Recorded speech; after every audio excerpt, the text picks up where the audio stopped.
This video will go over powerful abilities and combos that were incredibly strong at one point or another in vanilla WoW. But this list will also cover more than just strong damage dealing abilities, and cover defensive and CC effects as well. At number 10, we've got kind of a meme combo in the form of the Paladin Bubble Hearth. You see, Divine Shield, the Paladin ability that gives him immunity to all forms of damage and debuffs, lasted for 12 seconds in vanilla. Hearthstones had a 10-second cast time, so a Pally who was in trouble could simply use Bubble and then cast Hearthstone to get out of anywhere. If a Pally got caught out in the open world and was dying, they could just Bubble Hearth out of there. If a Pally was mad at a raid, they could just pull the boss and then Bubble Hearth. It was the ultimate escape tool, and there were... That shit happened. I told the same story, right? The Four Horsemen.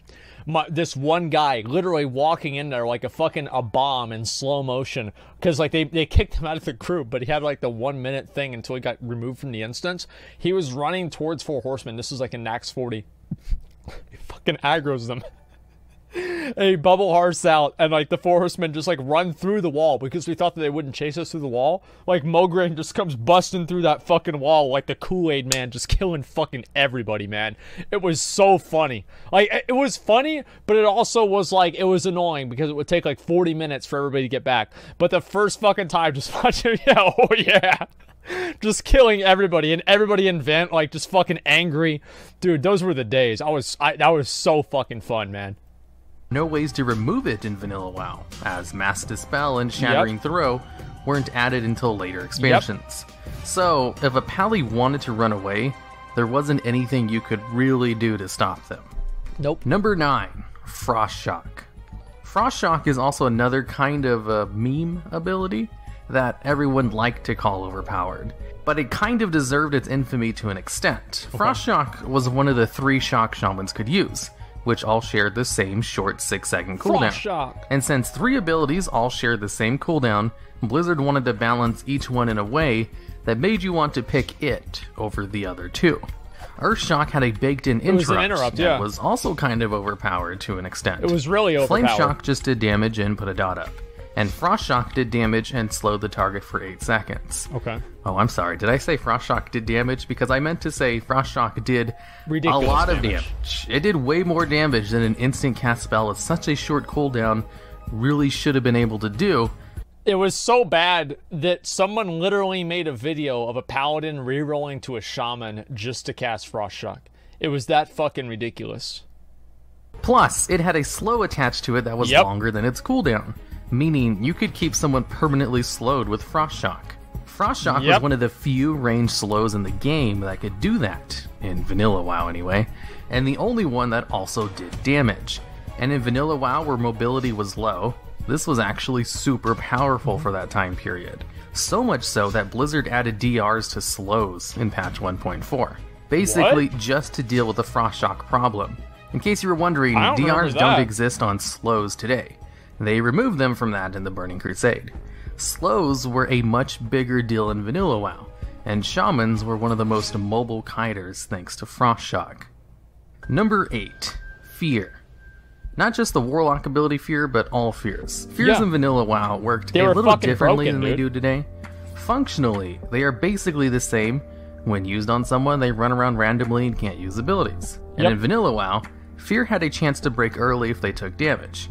This is still the case today as well, only the damage threshold worked differently. Fear had a higher chance to break the more damage they took from an ability, and a low chance to break from small amounts of damage. So if you just put dots on a target and used a channeled ability, Fear was basically a 12-second stun. Technically, that was the good days, man. I used to love that shit. I played an Affliction Warlock. It was absolutely fucking beautiful. Do we finally get to see? No, Coach John $50. Thank you. McCool fan donated $100. Thank you so much, man. Here, take another 100 for some new ear warmers. Thank you very much, McCool fan, for the $100. I fucking appreciate that, man. Thank you, dude.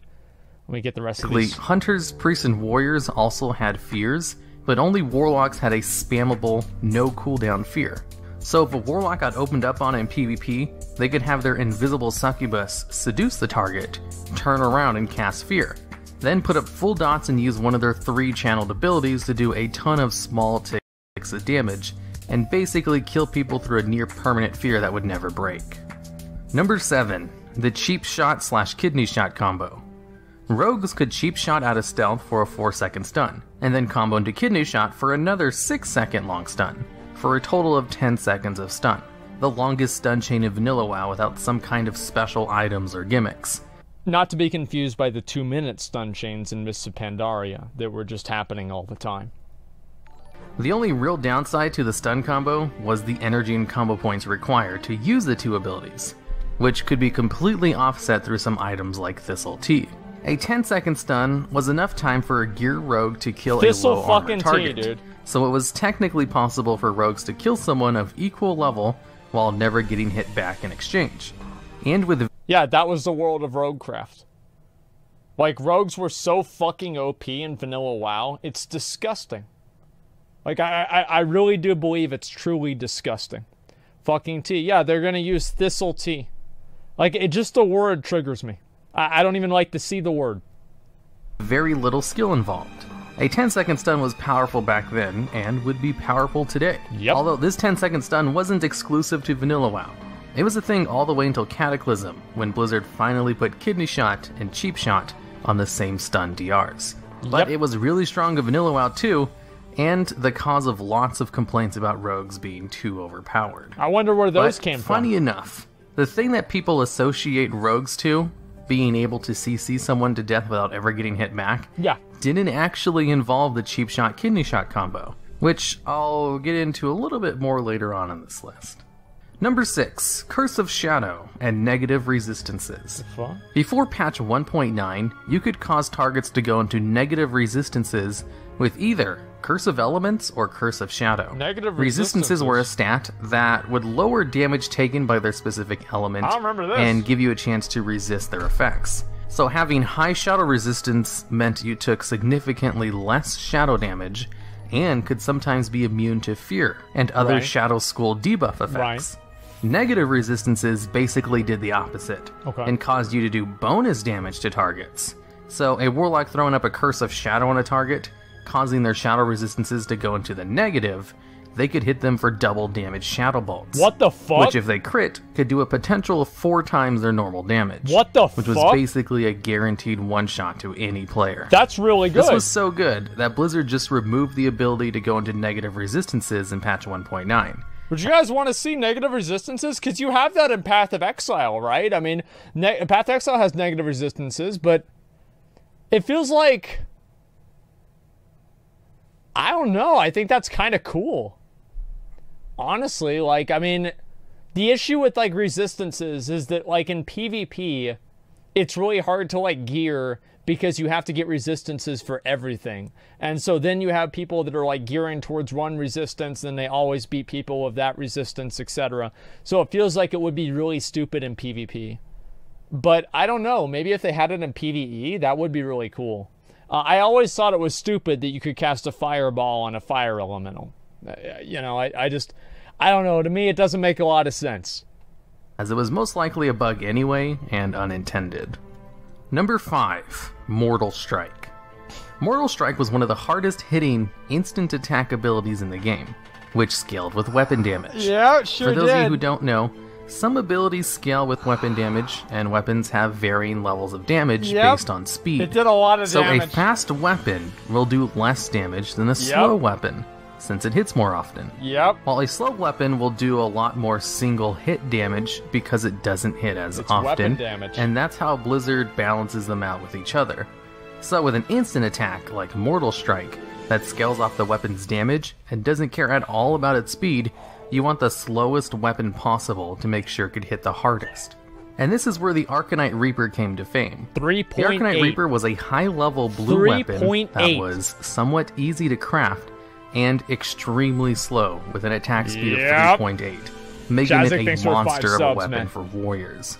It was so good, it even outclassed some epic two-handed weapons from Molten Core.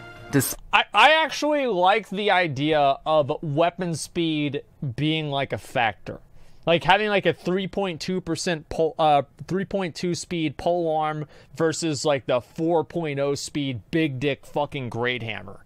And I don't know, I just thought it was interesting. The only problem that I really had with this system is like in Dark Souls, for example, like slower weapons are really good for some things and faster weapons are really good for other things. But overall, fast weapons are, as far as I know, better. But in WoW, since everything basically just did weapon damage, there wasn't really any instances of a faster weapon really being better, except for maybe for generating threat, you know?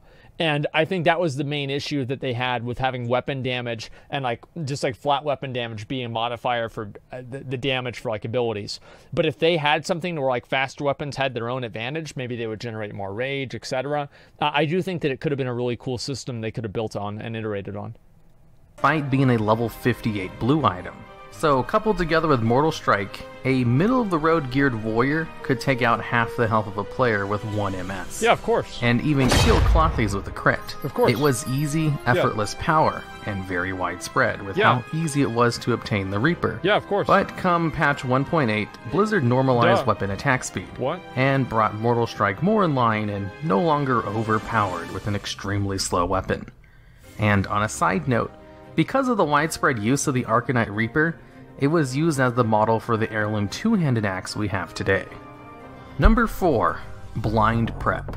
Ever hear the infamous stun rogue who killed max level geared players while naked and using a starting zone dagger? Well, that infinite stun combo actually didn't rely on stuns very much, and was in fact so strong because of Blind. You see, Blind is an instant cast, long-form CC that breaks on damage. This is and Preparation is an ability rogues have that resets the cooldown of all other rogue abilities. So what the naked rogue in the video did was take advantage of the fact that Preparation could also reset the cooldown of Blind, and the fact that Eviscerate did static damage and didn't scale at all with gear. So what he did was double cheap shot with Vanish and then Blind. You'd wait the full blind duration in order to leave combat and re-stealth. Then sap, and wait the full duration again for another re-stealth, since in vanilla WoW, sap made you leave stealth. Then... It's like that dude's a grand motherfucking marshal. And he just got beat by a rogue that's not wearing any fucking gear.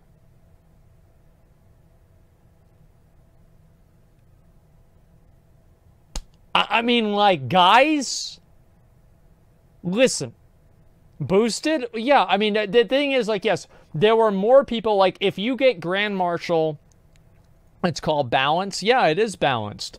But it's a good player. So is the other guy, probably. And it's like, how do good players counter being unable to play their character until they die, right? It's like good players can't avoid a one-shot. This is kind of the same thing. Thinking classic is balanced. Yeah, I mean, listen. Like, the way that I look at just trinket, they're just going to vanish, man. Just reset, wait for your trinket, do it again, right? That's all there is to it. It's sorry to say. Like, I mean, they just vanish and do it again. Like, the thing with rogues is that if you are a pussy-ass bitch and you play a rogue, you're going to do... It's what you do. This is how you play right here. Trinket Rend, then they can't. They can just always open prep dodge to reset it, all run cooldowns, away, etc. and then right? do the whole thing again. After going through 2 full rotations of this CC chain, along with at least 2 cold-blooded eviscerates, and a couple of other damage moves to build combo points, that's what allowed a naked rogue to kill fully geared players. And Blind was the crucial part of that whole CC chain, as Blind was what allowed the rogue to leave combat in order to use sap, which allowed cheap shots DRs to disappear. Blind back then, you guys gotta remember, Blind back then was a poison. It wasn't like a CC in the same way it is now. Like, it was a poison, so you could be dispelled, and it also had a really, really short cooldown. I think it was like 30 seconds or something. And let the rogue save all of his combo points for eviscerates. So it was really Eviscerate's static damage and Blind's cooldown resets that allowed the chain to be as effective as it was. And you could have someone CC'd for about 45 seconds straight 5 minutes if you did it correctly, for Blind? Of which only 10 to 12 seconds of that were spent in stuns. And because of Blind's incredible usefulness with a cooldown reset from prep, it was Blind was a 5-minute CD in vanilla WoW.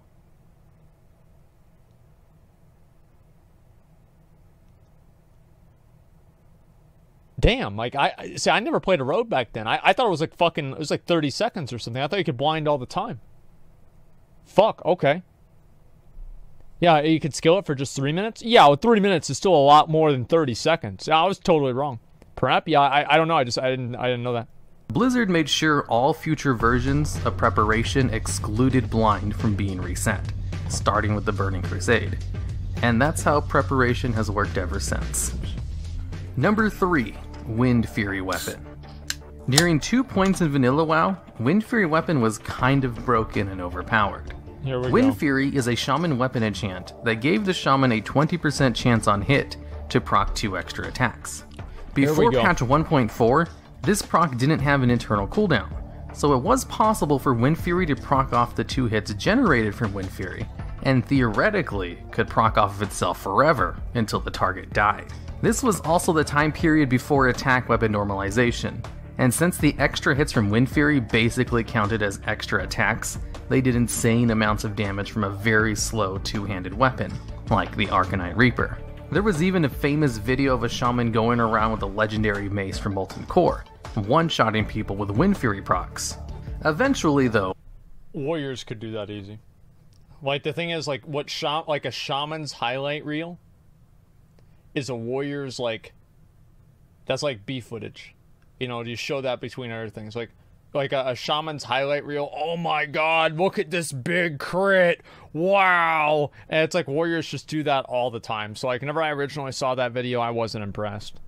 Blizzard added a 3-second internal cooldown to Wind Fury, so it couldn't proc off of itself anymore, and killed it even further with attack speed normalization in patch 1.8. Yep. But Fuck 'em. in patch 1.11, someone discovered that the individual ranks of Wind Fury didn't share an internal cooldown. So, if you dual-wielded weapons, you could apply the highest rank of Wind Fury to your main hand weapon, and then the second highest rank of Wind Fury to your offhand, and get 2 times the procs. Oh my which god, was pretty dude. good. Until this too got nerfed, or fixed, in the Burning Crusade. Number 2, Will of the Forsaken. Will of the Forsaken was given to undead players as a racial with the launch of the game, when Blizzard decided to make undead players be counted as humanoid instead of undead, to retain some of the CC immunity that may have provided, as being classified as undead in the beta made them immune to a lot of CC that could only be used on humanoid targets. I wonder, like, who the fuck thought that was gonna be balanced.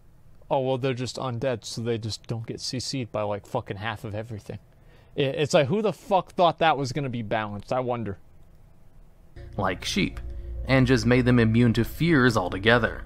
So what Will the Forsaken did was break charm, fear, and sleep effects, and as polymorph. well as make you immune to those effects for 20 seconds. Yep. Now, 20 seconds of That's a fear long CC damn immunity time. is huge. And that was a downgraded version of what undeads could do in the beta, which was be permanently immune to them. Which is why I can see why Blizzard left that in the game for so long. Eventually, Blizzard thought giving a race 20 seconds of immunity to 3 CC effects, of which one of them, fear, being heavily used in PvP, was a little bit unfair compared to the other racials. Don't worry about it. So they nerfed it in patch 1.6 to only make you immune to those effects for 5 seconds instead of 20. Yeah, it's a little which bit more was realistic. so powerful, but pissed off a lot of undead players. Someone took a They're not OP screenshot back anymore. in the day of a list of reasons Blizzard thought players might be quitting WoW, and one of the options available was what the fuck? Because Will of the Forsaken was nerfed. Wow. Which was most likely a joke, but still kind of a big deal. Will of the Forsaken was always a strong racial throughout its whole life, and still gets nerfs even today. But it was at its strongest in Vanilla WoW. Yep. And number 1, Pyroblast, or POM Mages. 3-minute mage. Back in Vanilla WoW, Blizzard balanced castable spells based on how long their cast times were. Here we go. So the longer the cast time, the more damage the spell did. What a bunch and of shit Pyroblast this had was. one of, if not the longest cast times of a single target nuke spell, clocking in at a 6-second cast time. It also had a 6-minute cooldown because it hit so hard. Wait, Pyroblast had a 6-minute cooldown. What? I don't remember that at all. Presence of Mind did? I thought Presence of Mind was 3 minutes, but I thought Blind was 30 seconds. So, you know, it depends. Yeah, I thought it was 3, because, yeah, Presence of Mind was 3 minutes because they called it a 3-minute mage. Because every 3 minutes, it doesn't matter how shitty you are at the game, if you're a mage, you can kill somebody every 3 minutes. And that's the way that it was going to work. Now, arcane mages had this ability called Presence of Mind, which made your next spell instant cast. Yep. And worked on Pyroblast. Also, they had Arcane Power, which gave them 35% more damage for 15 seconds. Both of which were on a 3-minute cooldown, and neither was on the GCD. So if you had 2 good, on-use spell power trinkets, because before patch 1.10, you could use multiple on-use trinkets at once. They didn't share CD. You could just macro in Presence of Mind, Arcane Power, your spell power trinkets, and Pyroblast to create one of WoW's very first one-shot macros. That's a Swifty macro right there. Except this one was literally a one-shot macro, and not just a clickbait burst macro. You could one-shot players with this macro, but only once every 3 minutes. That's or, a badass I guess, once video, every dude. 6 minutes before Pyroblast's cooldown was removed in late vanilla. Yeah. As far as damaging abilities go, this was probably the most overpowered thing, as it was a guaranteed one-shot, instant cast range nuke that didn't require skill, outside of getting 2 good spell power trinkets and creating the macro. Now for some honorable mentions, things I thought to put in the list but decided against for one. The thing I find so funny about this whole list, right, is the fact that, like, warriors, they do so much damage that a normal, like a large crit from a warrior is what's considered a thing on this list, right? And it's like, yeah, warriors aren't that good at 1v1, okay? We got that. Everybody knows they're not that great at 1v1. But, like, whenever you go into, like, a BG situation, and you pop Recklessness, you pop Sweeping Strikes, you go into Berserker Stance, you queue up a cleave, and you Whirlwind at the same time, and 3 fucking people die because you just fucking delete them off the screen. Oh, yeah. Yeah, I'm surprised he didn't put in Sweeping Strikes Whirlwind combo, because that was OP as fuck. That's like an on-demand Wind Fury. It was insane. Or you just get CC'd? Yeah, that's why you use a free action potion and you have like 3 healers behind you. And that way you don't die, right? But after all the CC runs off, then you kill everybody. That's how it would work. One reason or another. That's basically just Reckoning. It was a Paladin talent that allowed a Paladin to solo a world boss. I didn't include it though, because for one, it's talked about to death. There's a bug. And everyone would probably be expecting it. And 2, the big reason, it was only in the game for like a day or 2. Yeah, it's a bug. Who gives a fuck? Obviously a bug and an oversight. I guess it would technically count, so I'm adding as an honorable mention. But these other things, you know, were actually used in the game for more than a day. Of course, besides that, there might have been some other things I probably overlooked. So if you know of any other overpowered abilities or things in Vanilla WoW that I might have missed, I'd love to hear about them down in the comments. Okay. Okay. So, number 1, let's look at this here. Warlock PvP in a nutshell. Fear, ... Fear, drain life, coil, spit, /lull. Death coil was fucking ridiculous. Like, I mean, this is so... You should have mentioned True Silver Champion shield proc with a paladin. Who gives a fuck about paladins? The animation in this video is really cool. I'm in this video. Rogue is the reason why I'm going to go Shaman Orc with mail armor. That's very true. Reckoning bug was only a handful of hours, and Blizzard rolled back to servers too. Back whenever classes were unique and had an identity.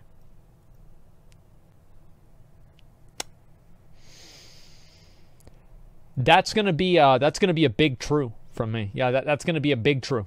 I totally agree with that.